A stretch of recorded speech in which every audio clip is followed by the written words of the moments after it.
Yeah. The time is now 2 o'clock. We'll call this facilities committee to order.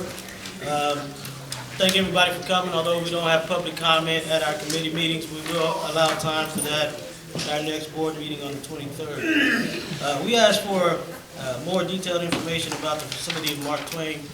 And I think first up we have Mickey Gill.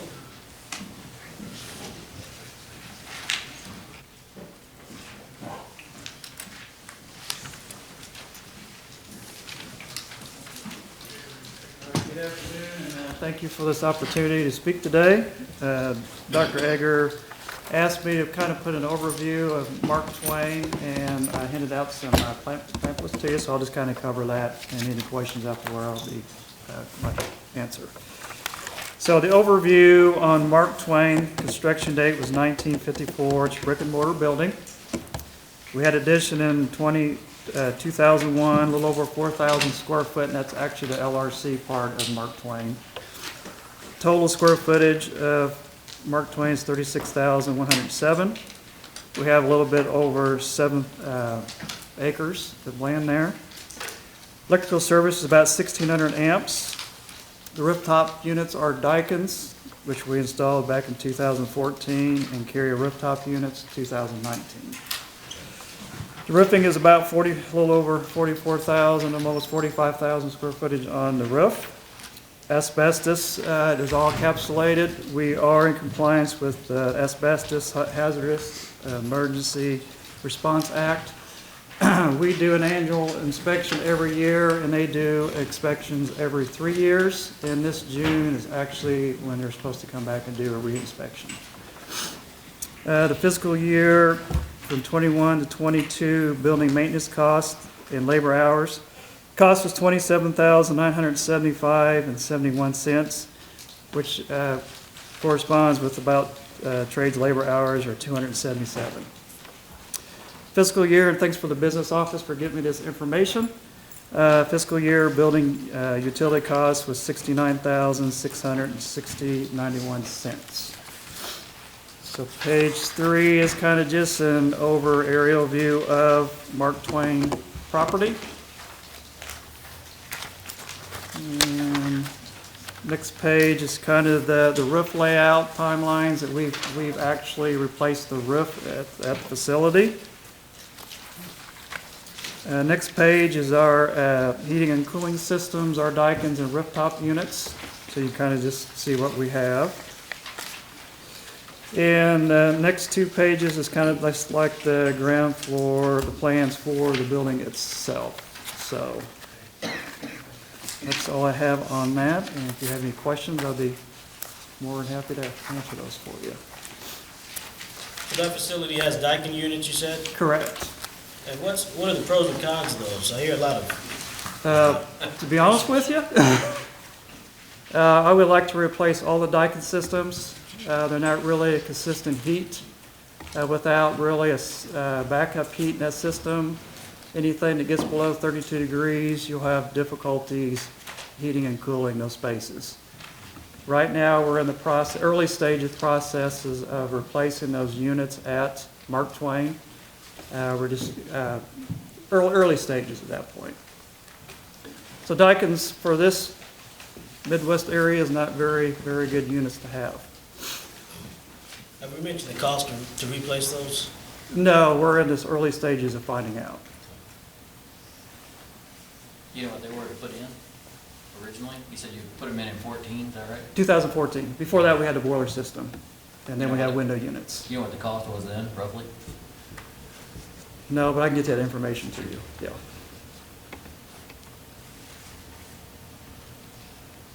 Any other questions or comments? Okay. Thank you. Appreciate it. Thank you. Next up, I think we have Ms. D.L.O. Duval.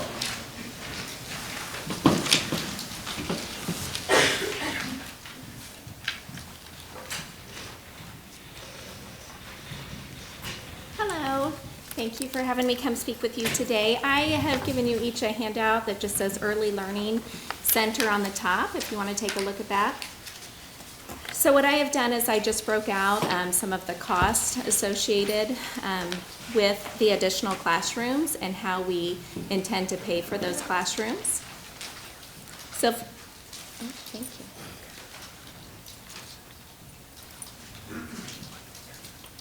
Can you hear me now? Okay. So you'll notice that really what we are introducing new this time around are ADA classrooms, and that stands for the average daily attendance classrooms. Those students will attend full day, and so we are able to access some funds for that. So you'll notice the 6 ADA classrooms that would serve 18 students in each classroom, which totals 108 students served. So with the 6 classrooms, we are estimating an average, obviously it's going to depend on who we're able to hire, approximately $60,000 per teacher with benefits, and for paraprofessionals, approximately $30,000 each, which brought us to a grand total of $540,000. Now, with that, the reason why I wanted to break that out is because the state will give us $6,375 per student, okay, depending on their attendance. So below that, you'll look at the estimated revenue by attendance, and the first one is 90%, which is what we're always shooting for, right? If not 100, right? And you'll see that amount. The second amount is 84%, and I put that number in there at $578,340 because currently we have been taking attendance at the ELC to get a gauge for that, and our current attendance is 84% down there. So that would give us a pretty realistic, we're hoping, idea, and then 80% attendance at $550,800. So obviously that is, would be hopefully bringing in more than what we were spending, or right around that amount. The additional classrooms that I had proposed is 1 title classroom that's funded through title funds, and 4 special education classrooms that would also be funded through early childhood special education funds. On the second page, again, is just the proposal that I had proposed at our last meeting, which comes to a total of 624 spots, which would add 170 additional spots across our district. Those, I had a couple questions afterwards. They were trying to figure out where things would be. 30 total classrooms, those would be divided between 2 sites. So everything's trying to keep it pretty even to where both sites, they would mirror each other. So special education, title, and ADA classrooms at both sites. And then at the bottom, I just placed a little asterisk there that says we have the availability to fund up to 270 students using ADA funds. There's a formula with the size of our district and our free and reduced count where we can fund up to a certain number of students. And our number right now, which changes all the time, is 270 students, which is a total of 15 ADA classrooms possible. That's it. You guys have any questions for me?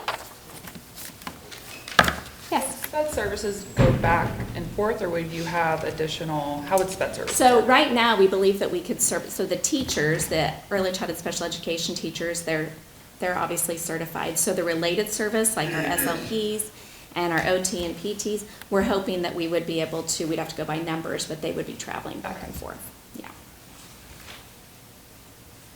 So that would utilize almost all of this building, right? Because there's what? I would have every single classroom 17, utilized. 18, yeah, right. And then the hope would be that we would move parents as teachers to the location due to the fact that it'd be more centrally located to see all the families. But there wouldn't be any extra space based No, on there's this no extra building. space. Right. And then will that still be all of Lake also? That building? That would give us a couple extra classrooms down there, so it wouldn't be as full as it is right now. Sure. Yes. What do you think? What do you think of this plan? Like, I trust your judgment. I know you're involved with this all the time, and just just personally, how do you feel about this? Well, I feel confident that I worked with Tony Gardner and Julie Kuhn down at the ELC and talked to them about, they're the ones that are doing the screenings right now in the community, what our needs are and how many students are showing those needs, and as far as interest in preschool, and asked them for a recommendation, and they brought forward the recommendation of the classrooms. The only thing that I really adjusted was one of our title. I would like to have an all-day option for title also, so I adjusted that. I feel confident that it's a good starting point. I don't think it's an ending point. I think that in the long run, I'd love to add a few more ADA classrooms with that availability, with funding.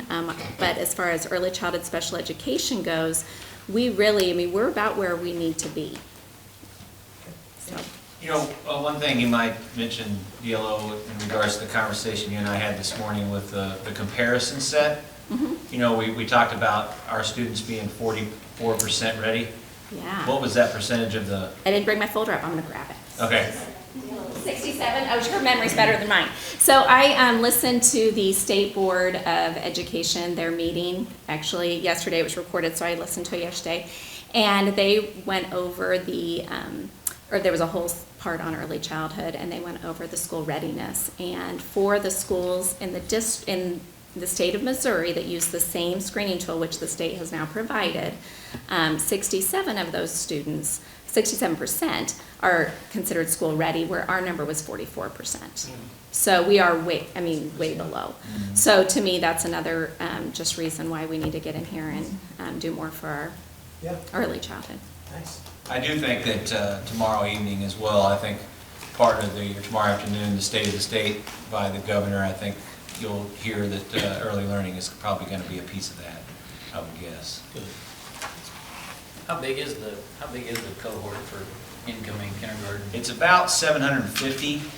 And we're looking at touching 650 of them? Yes, we do have some 3-year-olds though, so I mean, we have priority for the students that are going pre-kindergarten 1 year prior. However, students with an IEP at age 3, we start giving those services. So we do have 3, 4, and 5-year-olds not in preschool. Okay. So really, honestly, we're looking at touching half the cohort, maybe, give or take. Probably. Yeah, we have room to still grow and not even, Sure. yeah. Yes, So if you have a student that has not been classified as sped, but everyone kind of thinks there's more significant delays than what came out in the screening, the process consultants and teachers would go ahead and refer this kid to the program? yeah, so we do that now. So what we Okay. have is we do Good. screenings, and then that's how you basically get Okay. into our current preschool. And so those classrooms, then you become monitored. So if you have concerns, we have concerns over a student, we're going to provide interventions. And then from there, they'll collect data. And then at that point, So it's a 30-week data So thing? Or we go for- through the data in the classroom. So for some of our students, it's just a lack of exposure. That could be. And so our students, if they have not, I should say students, but all children, right? Just lack of exposure. If they have not been exposed to I get it. scissors and things like that, you know, they may not score on that screening, and so it may show that they have a potential delay. Yeah. I may have missed it, but it says we have the ability to fund up to 270 students using ADA funds. How is that number calculated? It's a formula that the state provides, yeah. Yeah. Katie was able to pull up, it's actually 274 this year. It changes year to year, depending on our population. So this plan will be right at that number? Is that what No, you're- this plan is way low. Okay. This is only 100, utilizing 108 of those. Of So, the 270 slots possible? Yes. Yeah. yes, Okay. yes, I know that some people will still choose their own early childhood. Correct. And go along with it. Will this additional facility and what people choose on the side, do we have any projections of how much of this will meet the community's needs? Or will we still be, short some slots that we want to work towards later in the future? Or? I don't have exact numbers, but just knowing from talking to individuals in the community and the waiting lists that are there, that we could still offer more preschool opportunities, and we would not still take everybody's spot, because there are a lot of options in our community, right? But some are paid, some are not, and so we want to make sure that we offer different options. Yeah, for I mean, I those know this families. would help. Yeah. I just It would am help. curious of where Yeah. that. It would help, but no, I believe that if we got closer to that 270, we would be making, meeting more needs. Anything Any else? other questions or comments about the cost of early learning? Yes. Did you say yes? Mr. Yeah. Reed? Go ahead. Does this make all the classes in early childhood full day? Not all of them, no. It would make the ADA classrooms are full day, and 2 title classrooms would be full day. So is that about half of them then, or Well, that'd be 8 of the 30. 8 of the 30 classes would be all day now? And like I think Mr. Lee answered that question or asked, which I think, this in no way fulfills our need within the community for early childhood night. No, so like one of the things that I want to make sure that everybody understands that when we move to full-day programming, what happens with that is, so like in a title classroom where we can see, 18 students in the morning and 18 in the afternoon, we're seeing double, right? So when we move to full day, so it's a delicate balance because the more classrooms we add, our numbers may not go up if we're, as we're offering full day. So it's kind of a balancing act. We want to meet the needs. So we go with who needs the most services, and so on, and what families need. Any other Okay. questions? Okay, thank you. Next up, Ms. Bethany Clark is going to talk about boundaries. Good afternoon. I think are the most exciting part. So I gave you some handouts that are on your desk. I'm going to go through those because they're probably pretty confusing if you're not very familiar with where the boundaries are. So the first one is just kind of Mark Twain. So that light green area is the Mark Twain boundary. If you look on the right over here, you'll see kind of a purpley color. That is the boundary to Skaith. At the top, in a brown color, is the boundary to Coleman. This other kind of mauve color is the boundary to Edison, and then blue down here is Carden Park. I did not get to pick these colors. They came straight from the district. And then there's a dark green color down here, which is Parkway. So last time I spoke with you, I gave you this handout with all 14 elementaries. So today I kind of funneled that down into just the targeted elementaries we want to be looking at. So Mark Twain's current enrollment is 312 students. So we need to figure out where we can place 312 students with as minimal disruption as possible. So if you look down at Carden Park, they have about 60 open slots before they hit optimal capacity. Coleman has about 90. Edison has about 107. Parkway has 69. And Skaith has 109. So when you add all those together, we get 400 and some empty seats sitting in those buildings. So you think it would be pretty convenient, we'll just move Mark Twain. But it requires a lot of math and a lot of counting. So here's kind of the map of where our Mark Twain kids are. So this is Mark Twain, and every kid plotted on this gorgeous map. And so we've started to break things up and keeping kids as close to the school, as to a neighborhood school without overloading any buildings, kind of created the best logic puzzle anybody could work on. So what you're going to see up at the top is Coleman. We said Coleman had room for 69 students. If we take these boundary markers, so this is Noyes Boulevard and this is Edmond Street, and we take all of the students and move them to Coleman, it would add about 51 students to Coleman. If you take 29th Street, and you're probably going to ask why you wouldn't just go straight with Noyes straight down, but part of that is because it creates an off balance. You would have fewer students in Edison and more students in Skaith. So if we have to shift it over just a little bit to 29th Street, it would run about 97 students to Skaith, already on that border. This is, and I can't ever remember, but it's the street past Lafayette Street and then Noyes Boulevard. If we moved these students, it would move about 40 students to Parkway. And then this little section, and it'll make sense when I show you the boundary as to why this is kind of a little rectangle right there. But these 21 students could be shifted to Carden Park. It's already a rather large building, so 21 students is, it could take more, but it keeps it at a reasonable number. And then everything else in this section right in here would go to Edison, which is about it's about 91 students. So the bulk of the students moving to Edison and Skaith, with a few headed out to Coleman, Parkway, and Carden Park. And this is just one drawing, but I think it probably meets the needs of our students pretty well. So overarching back to that district map, this is kind of where it looks. So that's that little rectangle I told you that doesn't look so weird whenever you put it on the big map. This would just become brown. This all becomes purple. This little section right in here is dark green, and then this all becomes that purpley color. And that is kind of what I'm presenting to you today. So are there any questions? So just like any, guess, it's really a best guess at this point, correct? Because, I mean, people move and things happen, and this is where they are today, but that's not necessarily where they'll be And that's part of the. Yes. next year. That's, yeah. Yeah, that's part of the conversation that we had this morning, because we do have a high mobility rate, it's not a secret. Right. And so we want to make sure that we protect that. That's why we didn't push any of those numbers to the maximum capacity. It would give us a little bit. Every one of them is still going to be under at least around 20, I think is the.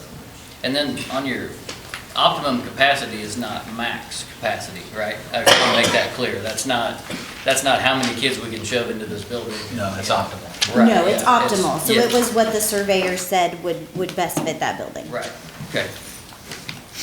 Do we know the grade levels of the kids, if any one grade level is going to take a hit with this kind of a boundary? Well, I don't. I can look it up because you can sort that map by grade level, but that kind of math requires some pretty sophisticated counting and adding up. And truthfully, we don't want to draw boundaries based off of where those kids grade level wise are because they're always moving and shifting. So you kind of want to keep some things consistent so that knowing that in some buildings you're going to have a large third grade and maybe a small second grade because that's where the kids were that year. I'm just trying to put myself in the shoes of a principal at Edison and say, oh, you're going to inherit almost 100 new kids next year. I think my initial question would be, okay, where am I going to, what does that mean to me? So, that's where I'm probably not verbalizing it correctly, but that's where my mind's trying to go is, and I understand it's very complicated, but when we start putting this stuff down on paper, those are the questions I think that people are going to start asking. Mm-hmm. I wonder if there are classrooms that are maybe used, that aren't used as a classroom now in those buildings, because to go off what you just said, you're putting 90 kids in a class, you don't want to start that overcrowding that we've seen with, Lindbergh and Hosea, and that's a big concern for me. Is there extra rooms, do you think, in these buildings that are going to get 90-something kids? Yes, because we will have to add, if you get 97 students, you're going to have to add at least 4 classrooms Okay. to accommodate I that. understand other people might be using those full classrooms now, like behavior interventionist or whatever. And they might have to move into some other Right, office right. spaces. We might have to do some accommodating of building some office spaces into classrooms, but there are empty classrooms in all of those buildings Okay. for The students. two largest numbers, your Scaife and Edison are the two buildings that we have the most space in, Good. open space. Can anyone talk to why Mark Twain was selected and not other facilities? I think there were lots of buildings that you could look at. One thing that drew me to Mark Twain is its location. It's centrally located in the district, which is convenient for parents. Oftentimes, our parents don't have transportation, so when they're closer to a facility, they can be more involved. They can attend more functions because they can walk there, or there's public transportation. Another reason why we looked at Mark Twain is that it's all on one level with the exception of 2 classrooms and their cafeteria. With the preschool, they eat in the classroom, so the food would be brought up. And then there was a plan for, I believe, parents as teachers to go into the basement, those 2 classrooms that are in the bottom. So the students would never have to use the stairs there. Overall, it's a pretty good facility for preschool, and it kind of checked all of those boxes when we looked at it. So structurally,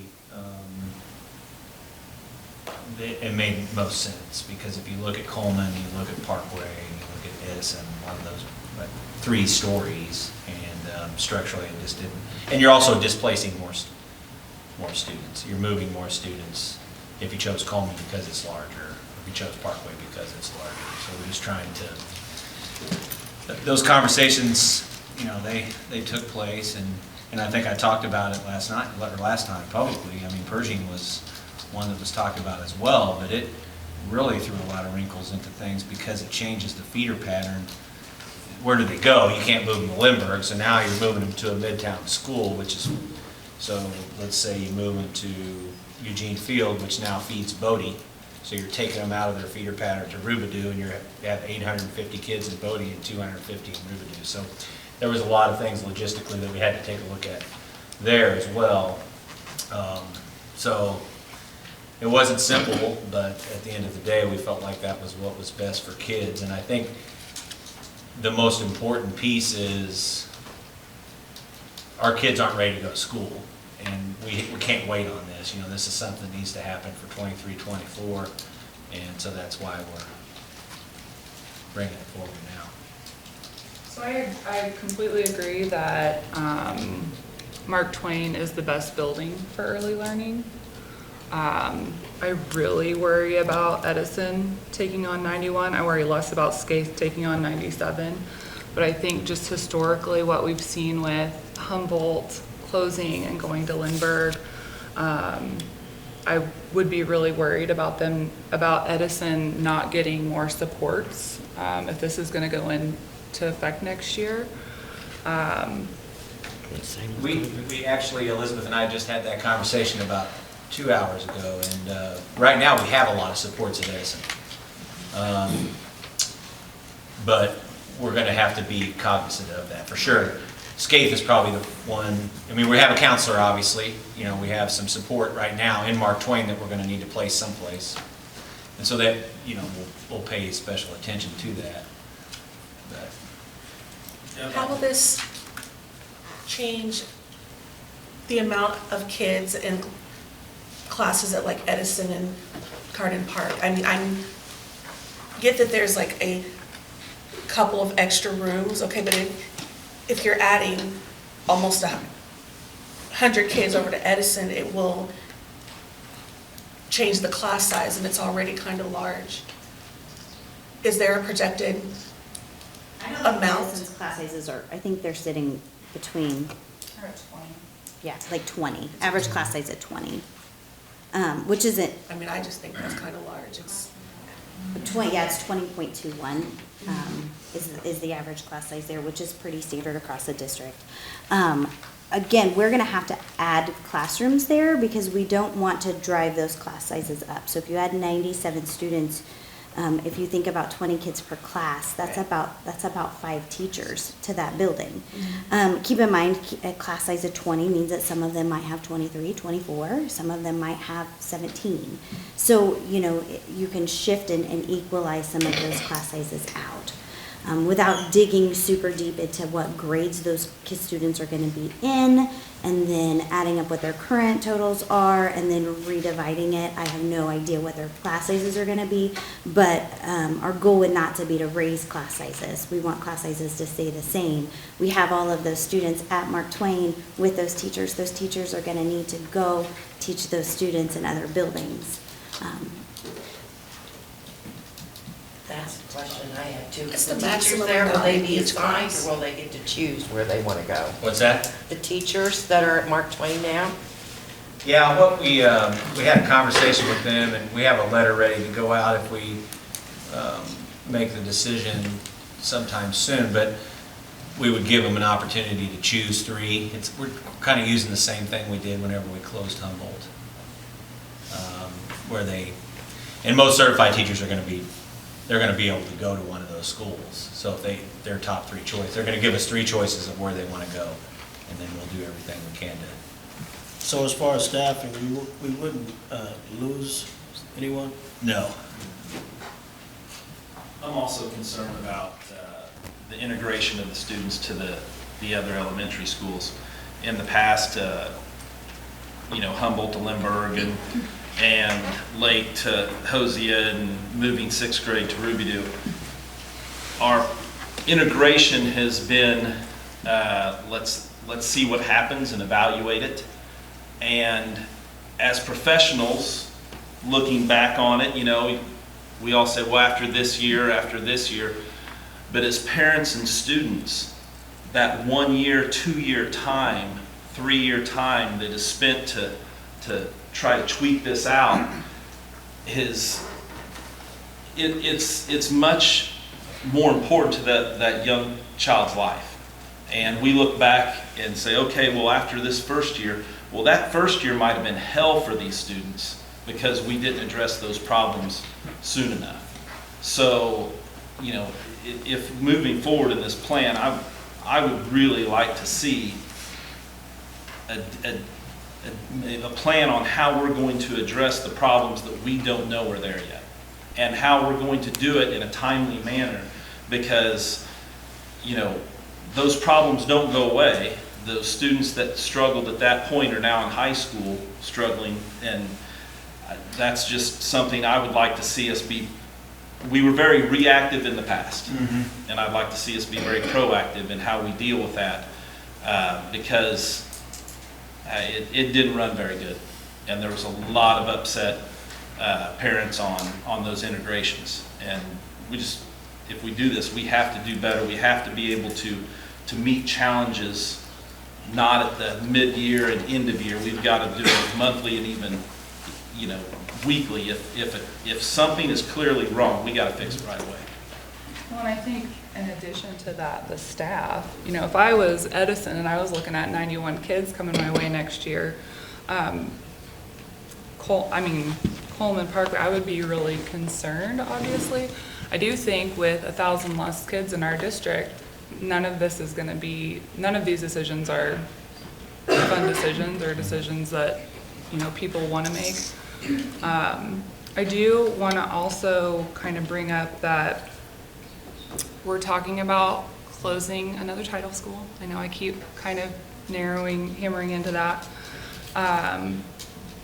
But if this happens, then Pershing is still significantly under enrolled compared to its optimum capacity. So is Field. We had these discussions administratively. We talked about equity and those types of things to try to balance your free and reduced lunch percentages, and so those conversations are taking place, and I think they would be part of our next phase as a facilities committee. That's probably going to be phase 2, and that discussion will happen as soon as this decision is made. And what that is we probably do need to move some of the students in Lindbergh to Pershing. We probably do need to look at moving some of the students, some of our students into Field.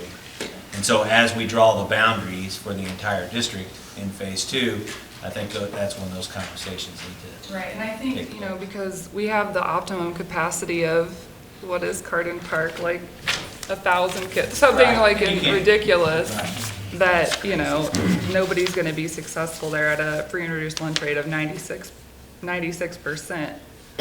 or what is it? 100. I mean, it's 100%, but then the optimum capacity is 608. Like, that's not ideal. Can we talk a little bit about why we made the decision to go from multiple schools to consolidating early learning all under one roof in the first place? So you want to know why we decided to take preschool out of the buildings and go to one? Yeah, for the sake of conversation, because I think a lot of people may not realize the consolidation piece in that. Is that? It's, when I started here, so I've only been here 3 years, so when I started here, preschool was at Keatley Center and at Oak Grove. And so really, it wasn't in the neighborhood schools. That had already been consolidated. I don't know why they consolidated that. Oak Grove and Keatley, I believe they wanted, so the idea to put them all under one roof at Lake was for services, is that correct? You would probably be Well, I best. think, again, we weren't in these roles at that time, so we can just go off of kind of the historical knowledge that was shared with us. But financially also was probably a big piece. I know there was a big shift financially with funding preschool quite a few years ago, and so we at one time had a lot of title preschool classrooms, and then they shifted away from that, and so at that time, we stopped servicing a lot of students in preschool and started using the funding in other areas throughout the district. That was before these ADA classrooms were an option.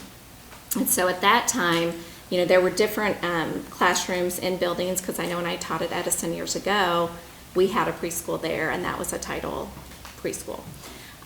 So I don't know exactly where those decisions or how they made those decisions, but when it came to the most recent decision, which I was aware of, the consolidate, you know, a part of, was the consolidation of Oak Grove, and there was one, I think Keatley had already taken, no, Keatley was there. It was the Enright Center that had already had closed, because we used to have one at Enright also. That was just for collaboration for our staff. We had people running, and we didn't have that many. Well, we'd go back to having 2 sites, but as far as our teachers and professional development and things like that being together, and we'd be expanding quite a bit, so, and just increasing our offerings again. Thank you. I did have one question for you. Administratively, we have all the administrators we need. We're only looking at adding teachers and paras at this point, correct? We currently have a principal and an assistant principal. But they would be at both buildings, or would be a single We principal? would hope to have a over principal both? at each building. Okay, We would need to have a principal at each building, I should right. say. Yeah. So I was curious. Yes.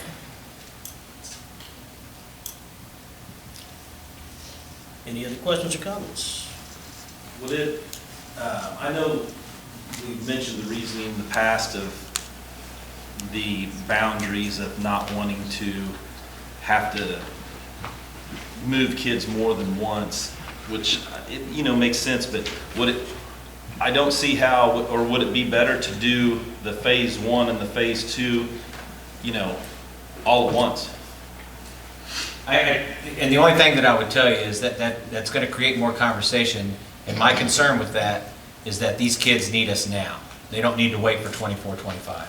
So you're saying that to do that all at once? The repurpose of the early learning it needs would to happen take- now. Okay, so we're kind of dividing it to do this now, because doing it all at once would probably move it into the 24, 25, is that what you're saying? Okay. And I see exactly what you're saying, but I think that the timeliness of kids not being ready for school is our biggest challenge right now. And, you know, we talked about that too, about making sure that we protect these students against having, because if we do go change the boundaries next year, then as you move into 24, 25, we don't want 35 of the kids that are going to wherever having to change schools again, especially if you're a first grade, second grade, third grade. It doesn't make any difference where you're at, but the younger they are, the more challenges that's going to create. So I guess my question was, if that's not possible to do it for next year? Yeah. Well, and you have the I think ESSER it funds is. that can help with early learning. Start I mean, out. I think that it's a,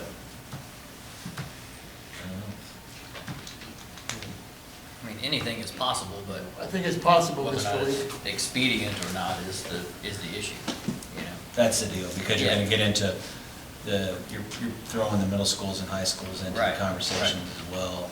And Right. I think it's possible. I think it's pretty Yeah. easy to do. I just don't think it's very easy for people to like it. So can, Yes. is that our? what, Yes, that's the holdback. Right. Okay.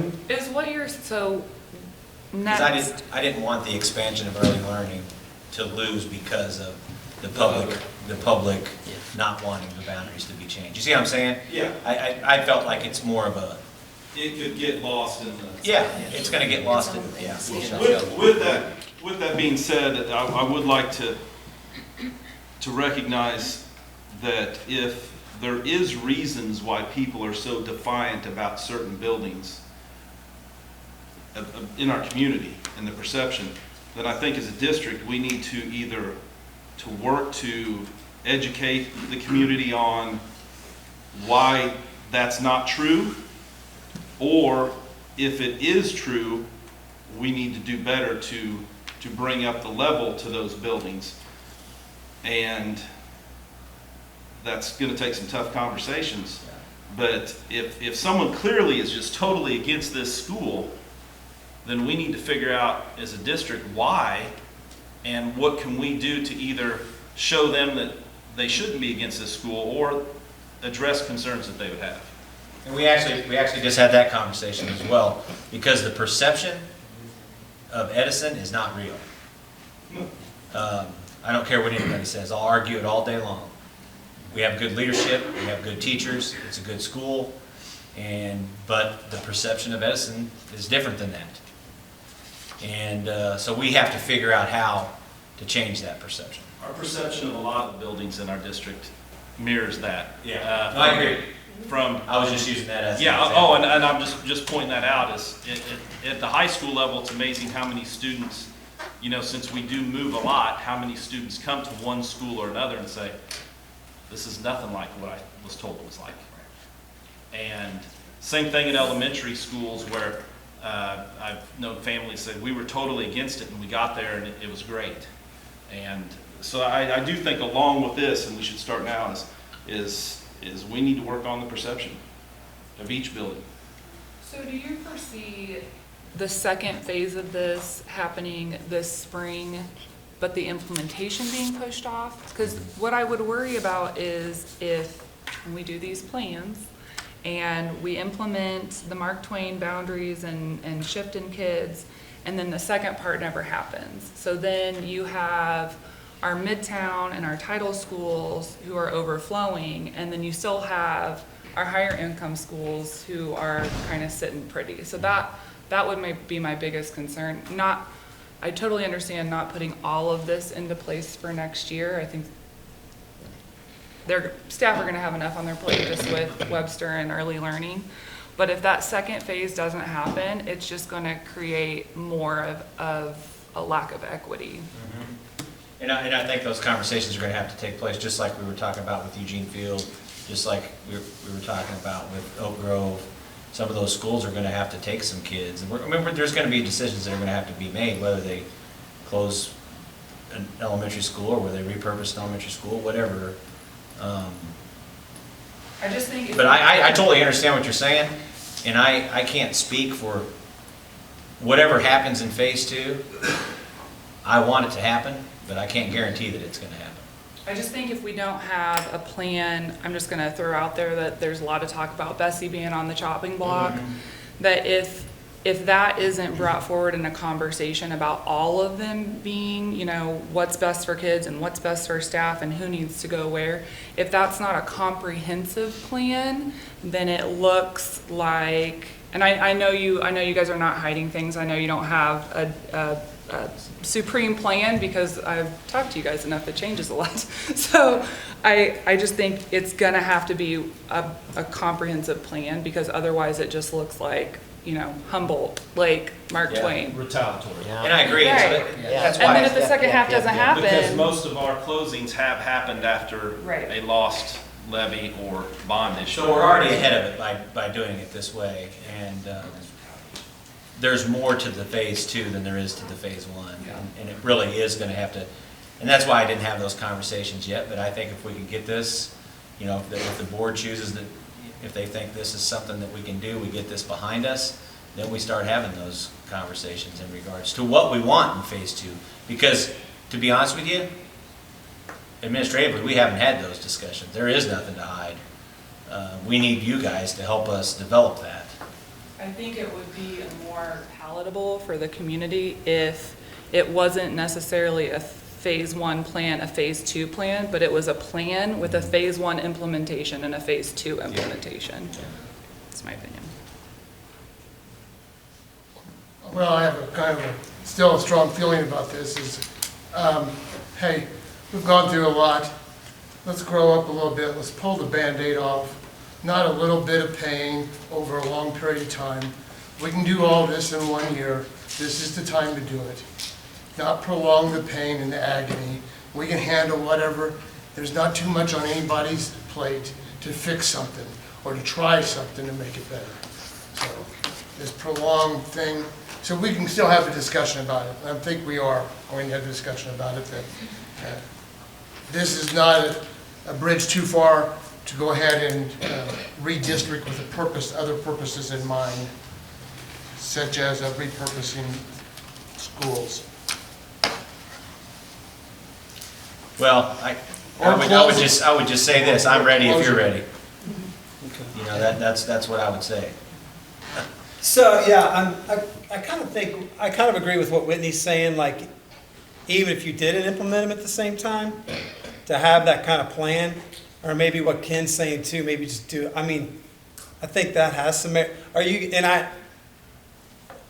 guys just kind of think it'd just be kind of too much for the kind of community to take to do it all at once? Is that kind of, I mean, which I understand, I understand your thinking on that, I'm just curious. So much going on with the staff, and I mean, even just physically moving. I mean, you're gonna be moving furniture for a while. And I would go back to what I stated before, Dave, is that I did not want the expansion of early learning to get lost in the conversation, because I think the most important thing for us is to have, to expand early learning. Yeah, no, I that don't makes care, sense. it doesn't make any difference to me where it's at or what it's about. At the end of the day, we were just trying to do what was best for the kids in the situation that we felt that we could expand early learning and do better for kids, period. And that's the reason why those conversations weren't bigger. Well, and I think that's why. That makes sense. I kind of asked what I did at the work session. I didn't know why, but I think it is that it needs to fit in this long-term plan. But as you talked about, more consistent boundaries and knowing where that's going, I think it does play into the feeder system and kind of knowing long-term whether, if you are going to have to plan for, replacement, whether it be 10 years or 20 years of this elementary, I think it's hard to put all that together and make it make sense with this, but I think if you could do it, it would be helpful. So basically what it comes down to, paraphrasing everybody, is this is a good plan to start with, but we are committed to fixing the feeder problem. We are committed to fixing the boundary problems. We are committed to, we are going to follow through with this regardless. This is whether the public likes it or not, this is what we're going to do. Well, and I think that's... because it's necessary. Yeah, that's important, and I think you go back to the plan, like Whitney had mentioned, we have to stay the course, right? There's gonna be pressures that are gonna come in from the outside, and I can promise you one thing, that I'll stay the course, but we have to stay the course together. I can't do this by myself, and there's a lot of those decisions that are gonna have to be made, and it's systemic, guys. It's not like we're trying to fix this one little thing. We have a system problem. Yeah. And we have to have that plan to fix the system. And I think the 8 priorities that were identified by the facilities committee, that's a system change, right? And how we get from point A to point B. The reason why the early learning came out in front right now, because I thought it was important that we fix it and get it fixed for 23, 24. And then this committee is going to have a lot of discussions over the next 4 or 5 months that are going to be very important to getting to that end goal. And we're talking about a 5-year plan ultimately, but I don't think this can wait till we get to that point. No. Well, I don't think anybody's saying that early. I mean, even in the work session, I think it went so well because we all agreed. We agreed that alternative ed and early learning and all of these things should happen. I just think that the district has told the public, we're committed to this. And then things fall through. So I think the best way to carry out a plan is to have a comprehensive plan and say, okay, this year, if Mark Twain's what the school board decides, this is what's happening. Next year, this is what's happening with boundaries. And then you just bang that drum until it's all done. But we don't just stop halfway through. But if, again, we talk about, the public needs to get over it. Well, they're the voters. It's their school system. So if we don't want more people to leave, then having a plan, being transparent about it, and there's going to be some people that don't like it and they might leave, and that would not be great. But I just think having a plan and then really carrying it out is going to be the most important. Right, but at this point, we're not, if you look at the buildings and look at the capacities and all that stuff, we are not being good stewards of the tax money currently. Yeah. So we need to fix the tax money problem now, make these buildings more efficient, use the space we have, and then move on to fixing the other problems. That makes sense to me. Well, and the sense I got out of the work session was this is a piece of the long-term plan, even though it's not developed, but it may just be tying this into, like, this makes sense, not just for now, but as we continue to develop long-term where we're going. Good comments, conversation, any Okay, other questions? and Mr. thanks Reed? for everybody adding to my point about this slow, painful process. We need to rip the Band-Aid off all at once, because in 79 days from now, 27% of this table changes. 1 year from now, 410 days, then 40% of this table changes. We can't kick the can even another 3 months down the road. We need to pull the Band-Aid off all at once, have these discussions starting in February meeting to go ahead and do the boundaries with a lot of things in mind, fixing the feeder system, compensating for Mark Twain being repurposed, and the school being closed. Another comment? Okay, one thing I'd like to add that I think for the kids and for PR and everything, that when you are adding 91 kids at Edison, be sure to tell them, yes, there's going to be an extra reading interventionist or a math, because that would be my panic as a parent. My kid's not getting enough time now with this program, or, my kid is that. So I think that's really important to make sure to advertise that you have supports in place for this, for those kids that will need it. And I think we can go back administratively, we can identify what those supports are gonna be and Yeah. where they're gonna be.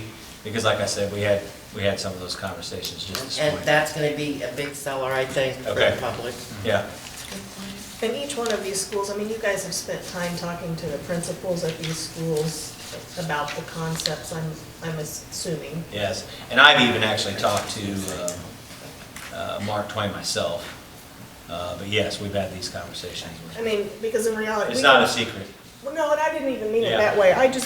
I have a fear that we can just look at these magic numbers on a piece of paper and say, wow, that makes perfectly good sense, let's go. Yeah. And then there's somebody sitting in one of these buildings going, holy crap, what just happened? How did they make that decision? That's not reality. And obviously, the people in the buildings know reality. So, I mean, I guess as long as we feel, I personally haven't had conversation with any of these folks, but I'm trusting and assuming that you wouldn't bring a plan where they hadn't been talked to say, yeah, we could make 91 more kids work here. Yes, we could make 97 more kids work here. Here's what we would need. And then that kind of plays into what Keneath is saying, in that then you have your list of stuff Yeah. that has to happen in order to make, I guess to me, that's where the real information's gonna Yeah. come from. This is Yeah. a neat thing to look at, but the building people are the. Will funding change for title programs because some title kids are going to a new school? Would that increase that school's title money? It actually could, I would think it could push a school into title. Okay. Like skate's not title right now, and I would anticipate that it could. But as far as the funds are concerned, I don't know. I didn't know how it worked. You want to answer? Who wants to answer that one? No big deal. Just wondered. Kind of hard to hear from back there. She just wanted to know how the title funds would be dispersed. Would they get some schools that, say Edison again, it's getting 91 kids, and those kids, will that increase their title Yes. money? Yeah, it should increase. So Skaith is the only, of the 5 schools, Right. Skaith is the only school that's not title. Right. Depending upon what their free and reduced lunch population is after the move would determine whether or not they would receive title funding. We allocate, so we get a large lump sum, and then each student is given a per student, each building is given a per student total. So if you increase a building by 97 students, and let's say that 80% of the building's free and reduced lunch, 80% of those 97 students are gonna get that per student title dollars, Okay, good. which will then increase their funding. So Good. every building should have an increase in title funds, that they can do. And then they do a needs assessment. So each elementary does a needs assessment, each title elementary, and they determine what their needs are and how they can best spend their title dollars to address those needs of that building. So they do look different because each building is Right, it different and should. has different needs. And so they'll just reallocate how those needs are spent based off of these students that are coming in and what they need. You know, another thing that we could probably run too is, we can run the free and reduced lunch percentages for today, and then what those free and reduced lunch percentages will look like after the move, right? We could do that pretty easily? Okay. And I'll send that to the committee, so you guys can see what Just for an idea. The only other thing I wonder would be helpful on the funding breakdown. It's hard to see if this, it feels like just from the conversation, it's gonna be a net increase in some teachers. I assume some buildings will have to add teachers for the elementary schools and plus. But just to have like what the net difference is, how many positions would be added? I don't know if that would be. It's on there. You mean outside of the support? In the overall picture. Yeah, we could get that. I don't know if it'd be helpful or not. Ms. Forsythe? What is gonna happen with the middle school then? Are we gonna be even or stay about the same with how those kids will be divided now? That's a good question. The middle school boundaries won't change. No, but the kids, So each student, so in St. Joe, none of those buildings send all of their students to the same middle school. So they all go to multiple middle schools. I'm talking about now because we're going to different schools and they're gonna go to another school. They'll go to the same middle school that they were originally routed to, because the middle school boundaries won't change. They'll still go to the same. So like kids at Mark Twain, And all those elementaries don't go to the same middle school. Yeah, they do. they, The ones that we identified feed to the same schools. The only one that's split up is Card Park, right? no, they all go to No. different middle schools. They'll go, doesn't Edison Like go to Cardin, Bodie? Cardin Park sends students to all 4 middle schools. And Mark Twain sends students to 2, maybe 3 of the middle schools. Coleman sends students to at least 2 middle schools. Edison sends students to 3 middle schools. So those students, their trajectory won't change because those boundaries don't need to change because, That's part of phase 2, right? That's- yeah, because we haven't Yeah, discussed exactly. It's not what I we're. misunderstood That gave me a your headache question. I see just what you guys listening did. Yeah. Yeah, yeah, let's get that knocked But out. until we fix that, It's there's supposed to be. nothing we can do. Maybe that'll be for next week. Yeah. Well, again, we appreciate everyone for coming out. Everyone is welcome to join us at our next board meeting on the 23rd. This will be an informational item, but at this point, we'll adjourn this meeting, and thank you for coming out.